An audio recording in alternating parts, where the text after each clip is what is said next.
Hello everyone, let's start our new chapter B 2.5. You may remember in the last class we discussed about double entry concept, accounting equation, its elements, table analysis of transactions, then journal entries, special journals, petticoat systems, these types of issues. In this chapter we shall cover about chart of accounts, coding system in accounting, types of accounts, preparation of ledger accounts, types of ledger accounts, preparation of trial balance and contra accounts. First of all, we shall discuss about chart of account. Developing an appropriate chart of account is the start of an accounting system. Each account in the list should be identified with a unique code or account number. This is called chart of accounts. So a chart of account is a systematic list of all accounts used by an organization to record financial transactions in its general ledger. It is the list or index of all possible accounts of a business. Each account in the chart is assigned a unique account code or number and a descriptive name, for example 1010 cash in hand or 5020 office supplies expense. A 4 or 5 digit numeric code is common in developing chart of accounts. In the slide you can see the account titles and their codes. The assets account may be denoted by the number 1000 to 1999. Liabilities related accounts may be denoted by the number 2000 to 2999.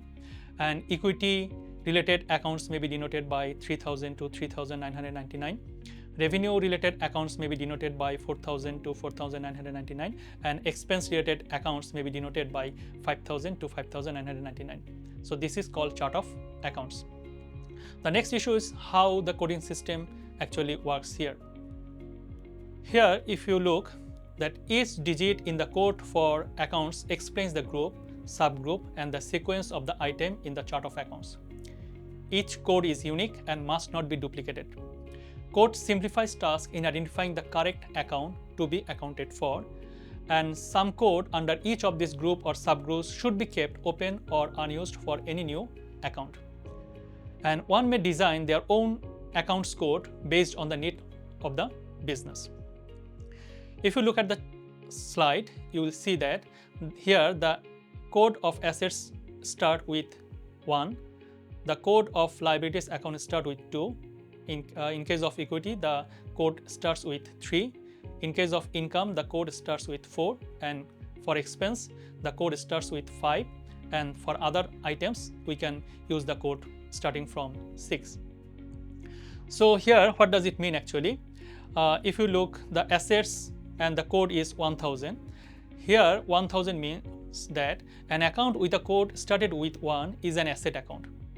If the second number of the code is again 1, for example in case of cash or current asset, it states that the asset is a current asset.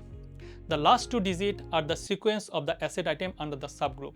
Here you may accommodate 1999 different current and fixed asset accounts. The next issue is types of accounts. An account is the name of a particular asset, liability, equity, expense or income. From the accounting equation we know the 5 components are assets, liability, income, expense and equity, and these 5 components may be subcategorized under personal accounts, real accounts and nominal accounts. So the question is, what is personal account, what is real account and what is nominal account? Personal account is the account related to individuals, firms, organizations or companies. For example, accounts payable and accounts receivable. Real accounts are the accounts related to assets of a tangible or intangible nature. For example, patents, machinery, furniture, patent, trademarks, etc. And the nominal account includes the temporary income and expenditure accounts for recognition of the implications of financial transactions during fiscal term till finalization of accounts at the term end. For example, salary, rent, cost of goods sold, revenue. These are the temporary accounts of the organization. Next, what are the different types of ledger accounts? There are 2 types of accounting ledgers. One is general ledger, another one is subsidiary ledger. What is general ledger? A ledger which contains general or main accounts is called general ledger. Main accounts are those whose balances are displayed in the major financial statements. Usually, a ledger account is referring to the general ledgers of the organization. A general ledger is the set of all accounts where journal entries are posted. It is the main database of accounting transactions and provides inputs for preparation of a trial balance and eventually complete set of financial statements. While the general journal records debit and credit effects of accounting transactions, the general ledger presents the cumulative view of those journal entries on the balance in each account. The next topic is subsidiary ledger. Subsidiary ledgers are detailed record of some of the accounts in general ledger like accounts receivable and accounts payable. For example, a company's general ledger might include only one account receivable account, yet the company may have thousands of customers. In such a situation, it is necessary to create a subsidiary ledger to hold each customer account and include the grand total of that ledger in the general ledger. The important subsidiary ledgers are account receivable subsidiary ledger, inventory subsidiary ledger, and accounts payable subsidiary ledger. Here, an example is given. For example, there are three transactions. One is purchase from company X. So we have recorded purchase debit and accounts payable from X company credit 9,000. Then in the second transaction, we have again purchased from company Y. So we have recorded transaction as purchase debit 6,000 and accounts payable credit from Y company 6,000. And finally, we purchased another item from company X. So we have recorded purchase account debit 5,000 and accounts payable account credit from X company 5,000. In the control ledger account or general ledger, that means accounts payable account, we shall show the total summation of all purchase during this period. That means we shall record purchase from X, purchase from Y, and purchase from X individually, and the total sum of the accounts payable is 20,000. But in case of subsidiary ledger or personal account, we shall show what amount we have purchased from X account and from Y account. That means the total purchase from X account and Y account are shown differently and in different ledger in the personal account. And finally, the summation of total subsidiary ledger should be equal to the control account or general ledger. Here you can see in the slide that the total amount due to X account is 14,000 and to Y account is 6,000, and the total summation is 20,000. And if you check the general ledger of accounts payable, you will find that the summation of all balances at the end of the month is 20,000. So it should always be equal. Then the next question is how we can prepare these general accounts. Maybe you can remember in the last class we discussed about the different types of transactions and we recorded those transactions in the journal book. So this is the journal book, and if you look at the journal book, then you will find that there are 14 different accounts. So in ledger account we have to prepare 14 tables. And what will be the format of ledger account? So you can, in the slide you can see the cash accounts. Here there are 6 columns. One is date, explanation, reference, debit, credit, and balance. So the transactions occurred in the month May. We identified 14 different transactions. So we have to prepare 14 different tables for preparing the ledger account, and we have to give titles of each table. For example, the first one is cash account, second one is equipment account, third one is capital account, and fourth one may be rent account, notes payable account, accounts payable, like these things. So now the question is how can we give entry or give input in the ledger? Look at the first transaction. On May 1, the journal entry was cash account debit, equipment account debit, and capital account credit. So in the cash ledger account, we have to put this 20,000 taka in the debit column, and in the explanation column we have to write the opposite name of the account, that means capital account, and we have to put this 20,000 in the balance column. Then another account was debited. This is equipment account. So we have to put this information in the equipment account ledger. So we have to put this information on debit column taka 15,000, and we have to write the name of the account, capital account, in the explanation column, and we have to show the balance 15,000. Then we have to prepare another account, another ledger account, that is capital ledger account. and we have to write the transaction. For example, here cash is debit and capital is credit, so we have to write the 20,000 in the credit column and we have to put the balance 20,000. Then in the similar transaction, equipment was debit and capital was credit, so we have to write the 15,000 on credit column and we have to write the name of the account on the explanation column, equipment account, and the balance will be 35,000 because 20,000 was previous and new 15,000 has been added, so total balance will be 35,000. The next transaction was rent expense debit, cash account credit.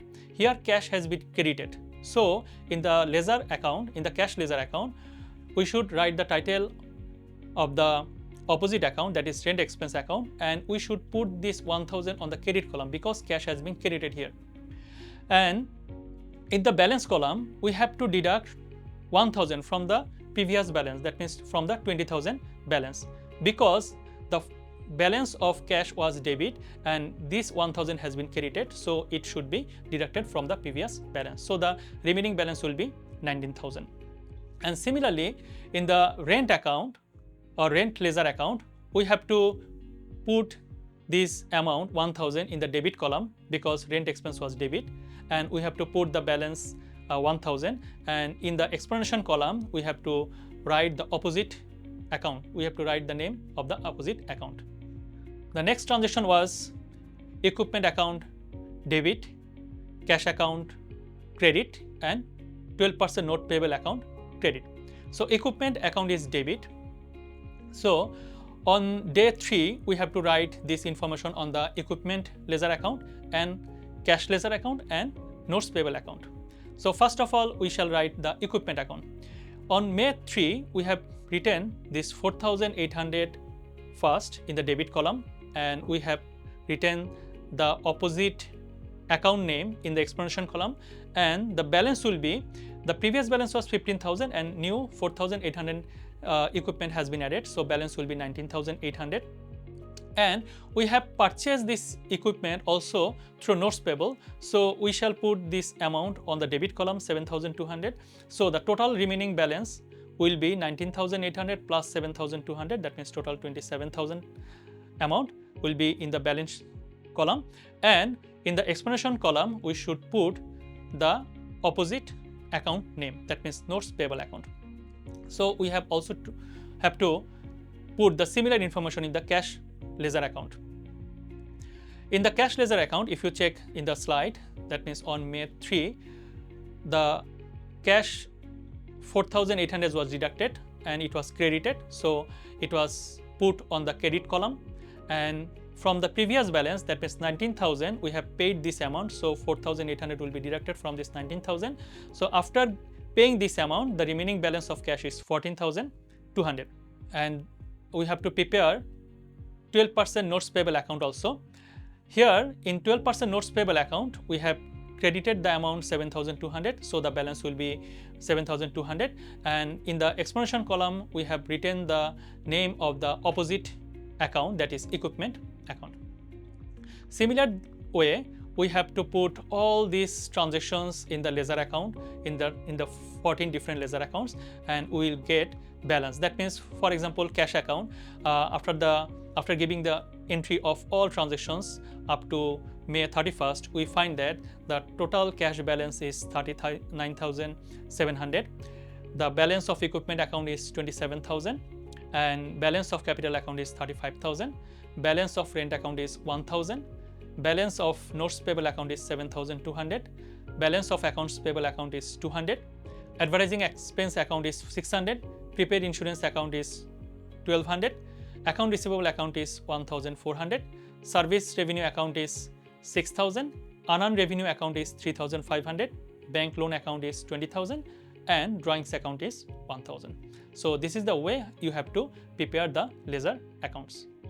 Next issue is trial balance. How we can prepare this trial balance and what are the objectives of trial balance.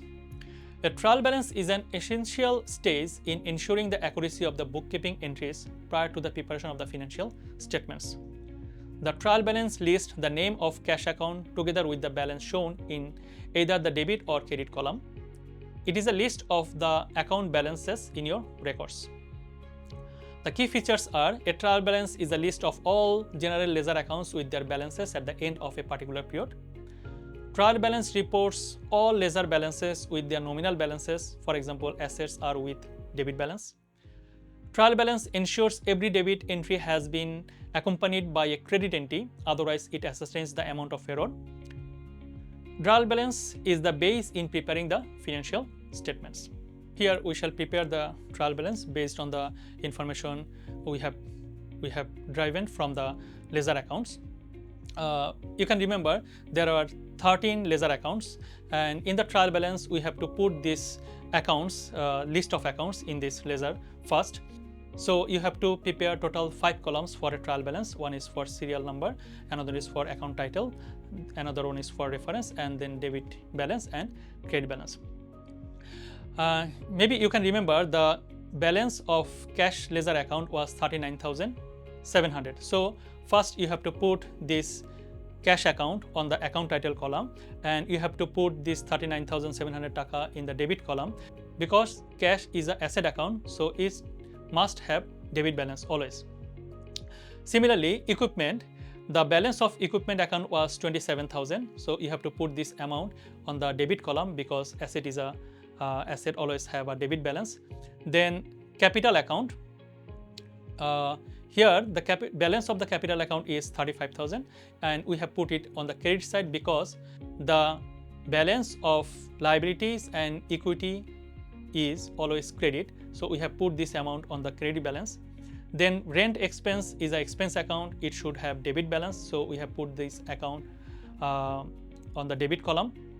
And then notes payable, it's a liability, so it's the balance of notes payable is shown in the credit column. Then prepaid insurance, advertising expense, then account receivable, then drawings, all of these accounts have debit balance, so we have put this the amount on the debit column.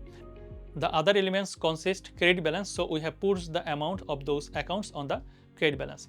And if we sum, then we find that the summation of debit column is 71,900 and the summation of the credit balance is 71,900. That means there is no mathematical error, and the information we have put on the ledger seems okay to us.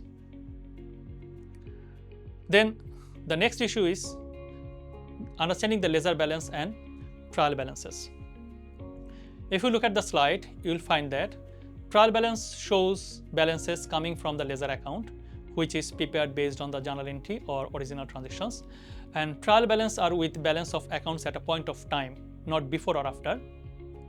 And balance of assets and liability represent how much the organization hold at the date of trial balance, and balance of income and expenses represent how much is the balance for the period, that means for the month, quarter or year. And here, how can we use these ledger balances? Here, if you look at the slide, you will find that from this ledger, we find that the total revenue, service revenue is 26,500 and rental income is 5,000. That means total income has been collected during this period is 31,500, and there are two expenses mainly in the given slide. One is salary expense and another one is repair expense. So salary expense is 15,000 and repair expense is 7,500.